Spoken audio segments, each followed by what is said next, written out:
নমস্কার বন্ধুরা, চিরসখার আজকের এপিসোডে কি হলো আসো দেখে নিই।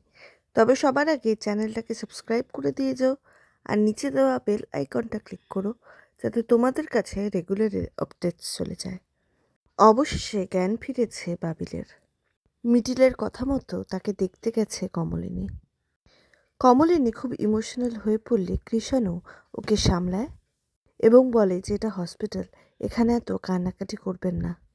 ওর সবেমাত্র জ্ঞান ফিরেছে, এখন আপনি এরকম এক্সাইটেড হয়ে যাবেন না।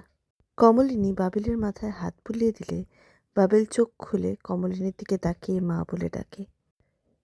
একটু এক্সাইটেড হয়ে পড়লে কৃষাণু ওকে থামিয়ে দেয়। যে কথাগুলো কমলিনীকে বলছিল সেই কথাগুলোই আবার বাবিলকে বলে। কমলিনীকেও সামলে আসে আর খানিকক্ষণ বাদে কমলিনীকে নিয়ে সে বেরিয়ে আসে। ওপারে রশ্মি তো কোয়েলের কান ভাঙানোর অনেক চেষ্টাই করছে। বলে, তোমাকে দেখে আমার খুব কষ্টই হচ্ছে। ওরা তোমার সাথে কি দুর্ব্যবহারটাই না করলো সেটা তো আমি নিজের চোখেই দেখলাম। ওরা কীরকম সব ব্যাপারে তোমাকেই দোষারোপ করছে, কিন্তু এতে তো তোমার কোনো দোষ ছিল না। কিন্তু এই কথা গ্রাহ্য করে না কোয়েল। কোয়েল বলে যে, দেখুন, আপনার সাথে আমার দুদিনের পরিচয়, আপনি এখনই আমাকে এতটা ইনফ্লুয়েন্স করার চেষ্টা করবেন না। ওরা যা করছে তাতে তো কোনো ভুল নেই। ওরা মনে করছে যা দোষ করেছি সেটা আমি আর বাবিল করেছি, ওদের চোখে এটাই ঠিক। কিন্তু আমার চোখে আমি জানি যে আমরা কোনো দোষ করিনি, আমি তো কোনো দোষ করিইনি। তার জন্য ওদেরকে ভুল ভাবার আমার কোনো দরকার নেই। আপনি এতটা ইন্টারফেয়ার করবেন না আমার জীবনে। রশ্মি বলে, আসলে তুমি তো খুব ভালো মেয়ে, তাই তুমি এরকমভাবে বলতে পারছো। আমার তোমার দিকে খারাপ লাগছে তাই আমি না বলে পারছি না। ওই তো দেখো না মিটিল, এমনভাবে দাঁড়িয়ে আছে যেন ওই একেবারে হর্তাকর্তা বিধাতা। ওই তো বলে বলে দিচ্ছে কে বাবিলের ঘরে যাবে কে যাবে না। তোমাকে তো একবার পাত্তাও দিচ্ছে না। আমি কিন্তু তোমাকে বলে দিচ্ছি, ও বিয়ের পরেও তোমাদের জীবনে ইন্টারফেয়ার করতে চেষ্টা করবে। তুমি কিন্তু একদম এটা হতে দিও না। তুমি কিন্তু নিজের অধিকার ঠিক বুঝে নেবে। আর একবার বিয়ে করে আসলে সবার প্রথম কাজটা হবে মিটিলকে আউট করা। কোয়েল বলে, মিটিলকে আউট করার তো কোনো প্রশ্নই উঠছে না। মিটিল আমার খুব ভালো বন্ধু। হ্যাঁ, ওর সাথে হয়তো আমার খুব একটা বেশি আলাপ নেই, দুদিন চিনি আমি ওকে, কিন্তু এর মধ্যে আমি বুঝে গেছি যে ওর থেকে ভালো বন্ধু আমার আর কেউ হবে না। কোন মানুষ কীরকম সেটা আমাকে বলে দিতে হবে না, আমি সেটা খুব ভালোই বুঝতে পারি। তাই আমাকে ফার্দার এসব বলার চেষ্টা করবেন না। এরপরে কমলিনীর বাবার মা ডিসকাস করে যে রশ্মি কী এমন কথা বলছে কোয়েলকে, যেখানেই যাবে ঘর ভাঙানোর একটা অশান্তি করার চেষ্টা করবে। এতক্ষণ ধরে মিটিলের কাছে কে গুজুর গুজুর ফুসুর ফুসুর করছিল, আর এখন এই মেয়েটার কানের কাছে কে করছে। কমলিনীর বাবা বলে, আমিও তো এখানেই আছি তোমার সঙ্গে দাঁড়িয়ে, আমি কি করে বুঝবো বলো ওরা কি কথা বলছে। তবে খুব একটা ভালো উপদেশ দিচ্ছে বলে তো মনে হচ্ছে না। এরপরে নতুন সবাইকে বলে, আপনারা একটু চা খান, বাবিলের তো জ্ঞান ফিরেছে। কিন্তু প্রসূন বলে, না, আগে বুড়ি আসুক তারপরে খাবো। এরপরে অয়নদীপ মিটিলকে জিজ্ঞেস করে যে, মিটিল তুমি কিছুক্ষণ থাকবে তো? মিটিল বলে, না পিসেমশাই, এবারে আমি চলে যাব। এই তো এতক্ষণ ছিলাম, খবরটা পেয়ে গেলাম। পরে বাবিল কেমন থাকে তোমরা কেউ একজন আমাকে জানিয়ে দিও। কুর্চি বলে, তুই একটা বোকা, ডাহা বোকা মেয়ে তুই একটা। মিটিল বলে, এই পৃথিবীতে ভারসাম্য বজায় রাখার জন্য শুধুমাত্র চালাক মেয়ের দরকার তো নেই, আমার মতো বোকা মেয়েরও দরকার আছে। আজ আমি আসি। কোয়েল, আমি আসছি, যদি কিছু প্রয়োজন হয় আমাকে অবশ্যই জানিও। মিটিলের হাতটা ধরে কোয়েল বলে, থ্যাংক ইউ মিটিল। এই বলে মিটিল সেখান থেকে চলে যায়। পরের সিনটা আবার কোর্টে। এখনও জাজ আসেনি, সেই দেখে টেনশনে মিটিল এবং কমলিনী। মিটিল আর কৃষাণু পাশাপাশি বসে। কৃষাণুকে মিটিল প্রশ্ন করে যে জাজের এত দেরি হচ্ছে কেন। পিসুমশাইও তো কিছু বলল না, তাহলে কি আমরা যা ভাবছি সেই বিচার পাবো না? কৃষাণু বলে, তুমি এত নেগেটিভ চিন্তা করো না। পিসুমশাই কিছু জানলেও সেটা বলতে পারবে না, ওটা ওনার এথিক্সের বাইরে। কিন্তু উনি নিশ্চয়ই কিছু আন্দাজ করতে পারছেন।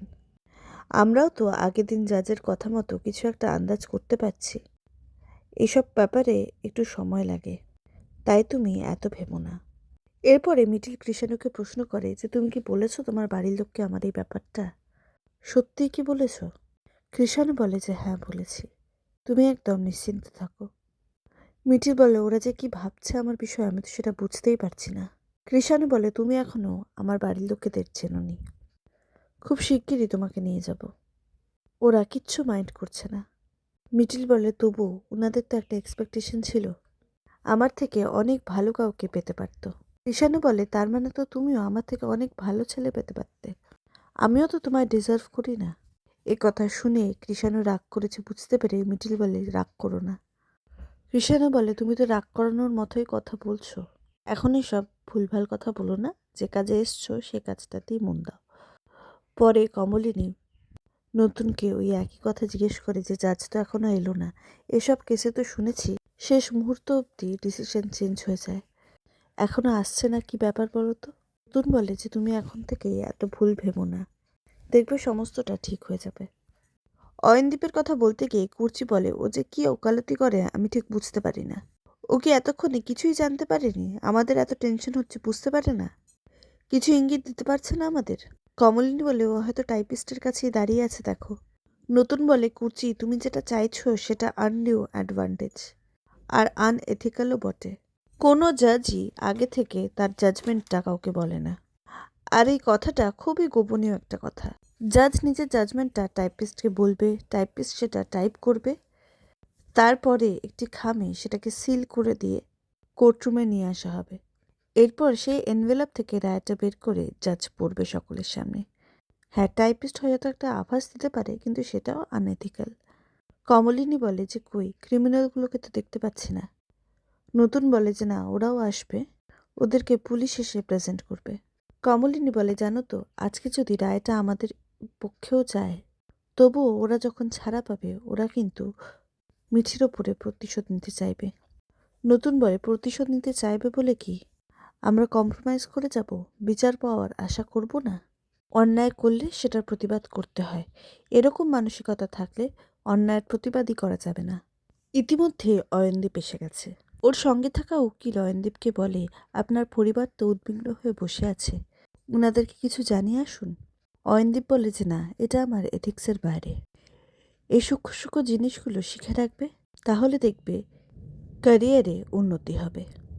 এরপরে কুর্চি ওই ছেলেগুলোর মা বাবাকে দেখতে পায়, মাগুলো আকুল হয়ে কাঁদছে। এই দেখে কমলিনী বলে মাদের তো কোনো দোষ ছিল না, এই ছেলেগুলো বুঝতেও পারে না যে তাদের এক মুহূর্তের ভুলের জন্য তারা সবাইকে কী করে জড়িয়ে ফেলে, তারা সবাইকে কীরকম কষ্ট দেয়। নতুন বলে আসলে ভুলটা হয়েছিল ওদের প্রতিপালনে, তারা ছোট ছোট ভুলে শাসন করেনি বলে আজকে এত বড় ভুল করতে ওরা সাহস পাচ্ছে। এবং মিটির কেসটা দেখবে বলে প্রচণ্ড পায়ে ব্যথা নিয়েও বর্ষা সেখানে চলে এসছে। আর এর কিছুক্ষণের মধ্যেই জাজ চলে আসে। তবুও আজকের এপিসোডের শেষে গিয়েও বিচার পায় না মিঠি। কালকের এপিসোডে কি হলো সে আপডেটস পাওয়ার জন্য চ্যানেলটাকে সাবস্ক্রাইব করে দিয়ে যাও। আর আজকের এপিসোড কেমন লাগলো নিচে কমেন্টে জানাতে ভুলো না কিন্তু। দেখা হচ্ছে পরের ভিডিওয়ে। সাবস্ক্রাইব।